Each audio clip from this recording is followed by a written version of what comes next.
Hello friends, मैं हूं doctor Shivani Shah, Radha hospital and Candor IVF centre से practising gynaecologist and infertility specialist.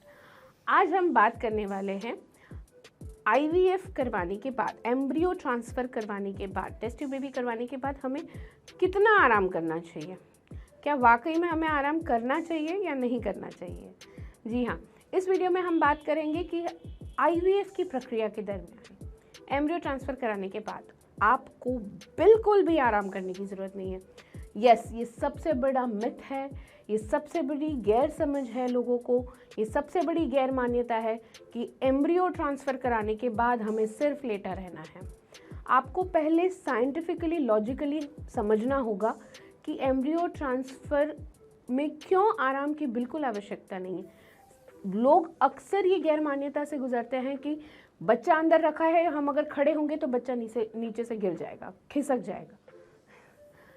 देखिए, जब एम्ब्रियो ट्रांसफ़र होता है तब गर्भाशय की दीवार ऐसी चिपकी हुई होती है।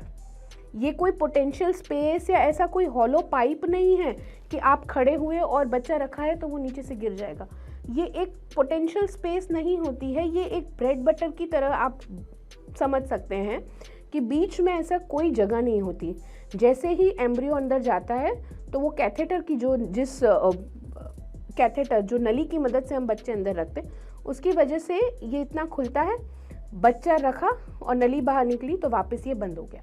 अब इन दो दीवार के बीच में बच्चा फंसा हुआ होता है और ये आपके खड़े होने से, चलने से, बैठने से, ऑफिस जाने से, घर का काम करने से, कचरा निकालने से, पोछा निकालने से ये दीवार नहीं खुलने वाली है, तो ये गिरने वाला नहीं है।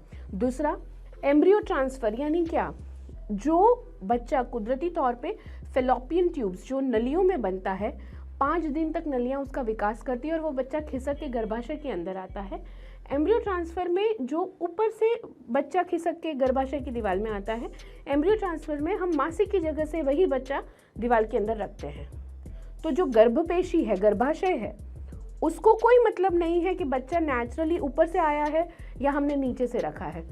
उसका जो काम है वो यही है कि वो बच्चे को अपनाना, इम्प्लांटेशन में मदद करना और 9 महीने तक उस बच्चे को संभाल के रखना।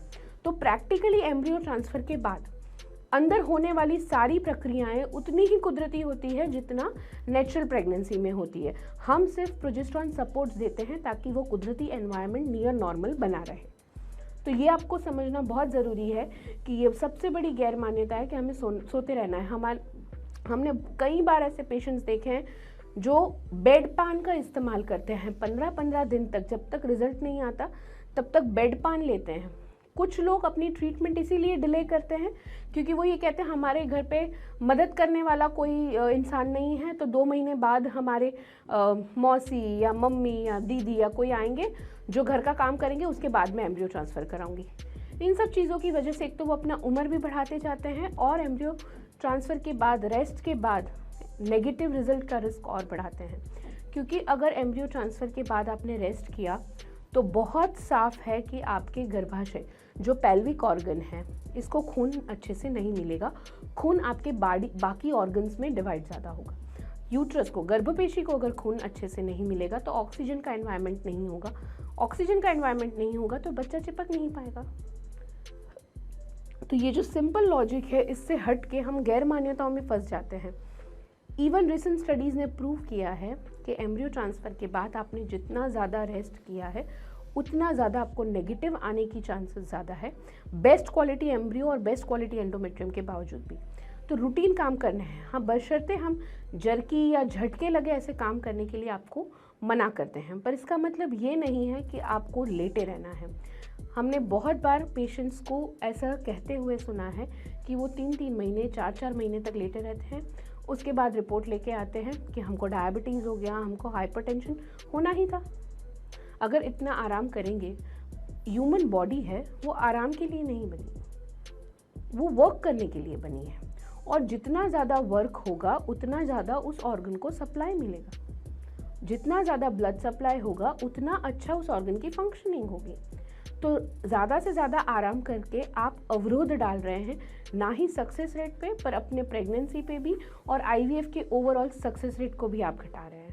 तो एम्ब्रियो ट्रांसफ़र के बाद जो आपको 15-20 मिनट या आधे घंटे का रेस्ट दिया जाए वो काफ़ी है।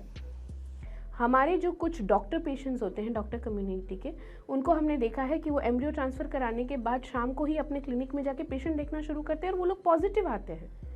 तो उनको पॉजिटिव रिजल्ट कैसे मिलता है जिन्होंने 15 मिनट में ही उठ के काम करना शुरू कर दिया हो? तो ये गैर मान्यताओं में से बाहर निकलिए। दूसरा चीज़, इंडिया में तो हम फिर भी एम्ब्रियो ट्रांसफ़र के लिए लोगों को एडमिट करते हैं। फॉरेन कंट्रीज़ में embryo transfer day care procedure है।